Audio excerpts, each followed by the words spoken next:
your relationship and what's going on between the two of you a catalyst in that? Is there stuff because there's clearly a very tight bond? Obviously we're close. Obviously we're tight, but I think it's like our friendship is like it's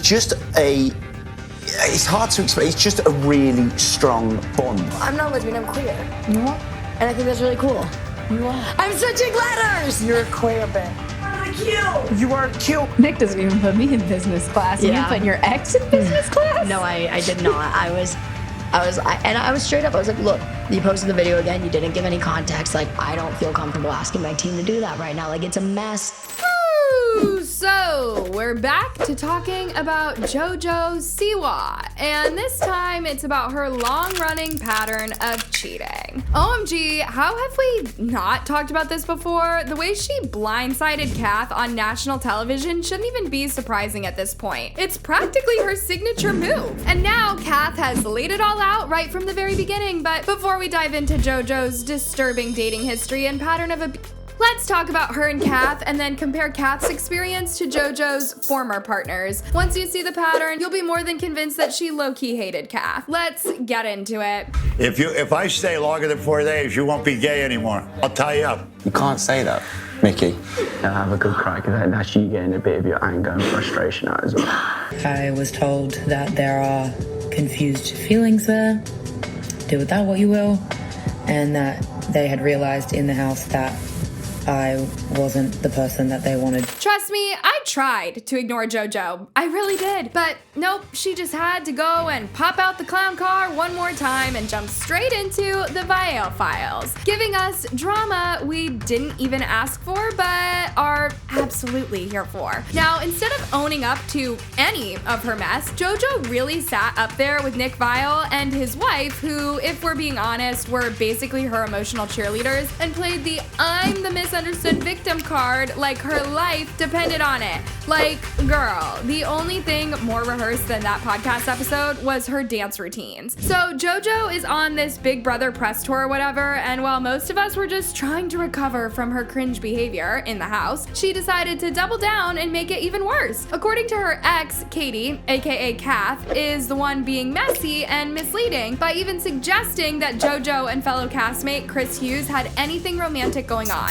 Gaslighting at its finest. But let's keep it all the way real. This whole situation has emotional cheating written all over it in glitter glue and rainbow font. Sure, Jojo keeps swearing up and down that she didn't technically cheat, but come on, the back scratches, the late night cuddles, and openly talking about how she's unsure of her relationship. Be so serious. She might not have cheated physically, and I'm sure she is gonna do that soon, but she outright entertained the thought of being with another person to the point that she started questioning her identity. Look, he's a great guy. It is platonic. We have a lot of fun together. Life is life, and I don't know any future of anything. But I'm really grateful for our dynamic that we have and our bond that we have, and whatever life does, life will do. And the audacity of her to be mad at Kath that she felt some type of way about it. Girl, you were giving your big brother roomie more emotional support than your actual partner. You don't have to kiss somebody to disrespect your relationship. Sometimes the longing in your eyes says it all. But no. On the podcast, Jojo wanted us to believe that she was just innocently bonding with Chris, and that Kath was blowing it all out of proportion. Apparently, Chris wasn't even one of the many reasons Jojo ended things. Like, okay, sure, but don't act surprised when your ex sees the way that you're all booed up on national TV and starts asking questions. Jojo has even tried to gaslight the audience, saying stuff like, I told them maybe it'd be easier if he was the reason we broke up, but he's not. Like, girl, huh? That is not the flex that you think it is. That just makes it worse. That means your behavior was freestyle disrespect, not even driven by an actual affair. It's more like she was never committed to Kath in the first place. There's so many reasons why my breakup happened. Yeah. Christopher is not one of them. And I mean, look, and I actually told this to Kath, I was like, maybe it would be easier if he was. But, True. You know what I mean? Like, he is not one of them. So if you're gonna share the story, share the story. Oh, and let's not forget how Jojo said that she never crossed any boundaries because she asked what the boundaries were before the show. If I'm getting it right, Jojo had to be walked through what she could or could not do, meaning without the rules, she was willing to go all 9 yards? Imagine being so loose in your relationship that you can only survive under strict rules on things common sense should guide you with. On top of that, asking what the rules are before the game still didn't stop her from fumbling the bag mid-match. So were you presented with doubts about your actions in the house with Chris? While I was in the house? Yeah. No. Okay. No, because I straight up said, what are your boundaries? And I had a few boundaries for them while we were in the house. Anyways, she is still mad that Kath made a video after the breakup, calling it misleading because it made it look like she cheated with Chris. Newsflash, if you're doing everything but cheating and it still hurts the person you're with, yeah, it's gonna look like cheating. Maybe because it's emotionally giving that. And what really sent me was when Jojo claimed she didn't even watch the full breakup video her ex made because it was 13 minutes long. Oh, okay, so your attention span cuts off right before accountability kicks in. Got it. I saw it on Instagram first and it was, cut off. So I was like, oh, the full version must be on TikTok. And then I saw the full 13-minute version, and I was like, I'll be genuine, I did not watch it. 13 minutes is forever. I did not watch it. I did not watch it. That's a movie. It's a movie. Oh, but here's where it gets worse, because you would think that Jojo would at least have the decency to appreciate Kath for flying around the world to support her on the finals, but by now, she was so far gone that Kath didn't mean much to her, and Jojo did not hesitate to show it. Like, Kath's return flight was a downgrade to business class, and basically, this was Jojo's way of reminding her that she no longer had access to the perks of being her partner. Would you believe Jojo was disappointed that Kath wanted a business class seat for her flight back home? Now, let's pause right there, because I already know how this was framed. Like, Kath was being entitled and ungrateful. Like, she had the audacity to ask for comfort after all of this. But hear me out. I don't even think Kath was trying to flex or act spoiled. Like, think about it. The original round trip was probably booked as business class, right? So maybe she wasn't even asking for an upgrade, just asking to keep what was promised, even though everything else had gone to hell. Before I could even get back to the hotel, it's actually crazy. Went to the after party with my, I guess now ex, crazy thing to say, and was dumped in the party. But then Jojo flips it, saying, "You don't get to ask me for a business class flight home after that." Like, huh? You don't get to ask me for a business class flight home and then do that. You know what I mean? Like, it's like, or just when I already got to a plane ticket home. You know what I mean? Now, Jojo's not just some regular influencer. She is loaded. A business class for someone you flew out internationally to then break up with on television is the bare minimum. And the way that Jojo emphasized it almost mockingly, like Kath was being greedy, it high-key felt like gaslighting. And I get it. Emotions were high, boundaries were crossed, things are getting messy, but this whole convo around the flight just felt like a way to make Kath the bad person. Meanwhile, Jojo's out here turning the breakup into a PR run, talking about mess this, mess that, like she's trying to stay above water, and yet she's the one stirring it more. Kat just made one video and kept quiet. Look who's yapping now, and yet she has not a single meaningful thing coming out of her rants. What really got people heated though was how unbothered Jojo came across. Viewers were like, the least you could have done was make sure that she got home in peace, because flying across the world to support your partner is literally a labor of love, Jojo, only to get humiliated publicly and then shoved into an economy seat like some kind of stranger. So by this point, it was clear that Jojo would rather gaslight the entire internet than so much as admit her mistake. She literally blamed it on her team, saying that she couldn't get them to give Kath a decent journey back home. But if you can do a whole press tour and hop on multiple interviews, your team can handle booking one more flight. Just saying. A lot of business class. Nick doesn't even put me in business class. Yeah. You put your ex in business class? No, I did not. I was straight up. I was like, look, you posted the video again. You didn't give any context. Like, I don't feel comfortable asking my team to do that right now. Like, it's a mess. Then the shade got even thicker, because after all of this, Kath responded with a TikTok basically joking about flying home in economy, and even though she kind of tried to make light of it, it was sad to watch.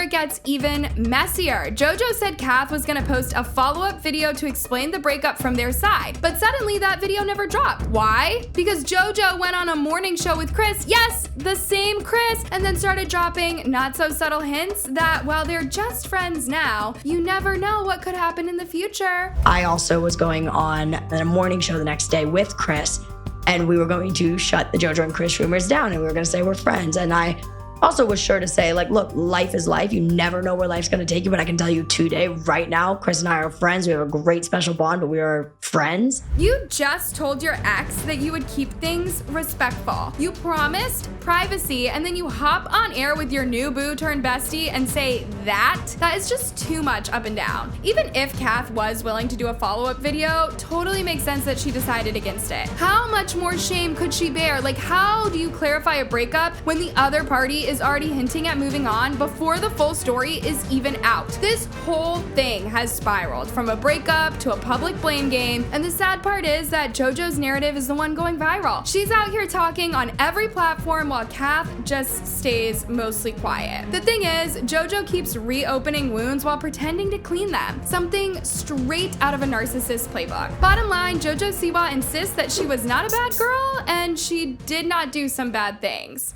Basically alluding to Chris and I are the reasons that we broke up. That's not the case. That is not the truth. And they know that and I know that. So they were going to, post their video again, but because they wanted to share their story, but say like, hey, I did give some misleading information. Like Jojo and I have talked a bit more. Here's the truth, because I don't expect them to air out all the reasons why I did end things between us, because if they did, it would be a little crazy. But all good if they wanted to, but I don't think that's the right thing to do either. Now that we've unpacked the latest drama, let's rewind and take a little trip down memory lane, because JoJo's relationship history isn't just messy, it is a full timeline of self-serving patterns hiding behind sparkles, sweet words, and love bombing. Top of the list is Jojo Siwa hard launching her man, Mark Bontempo, at 17. Are you guys dating? Yes. Yeah.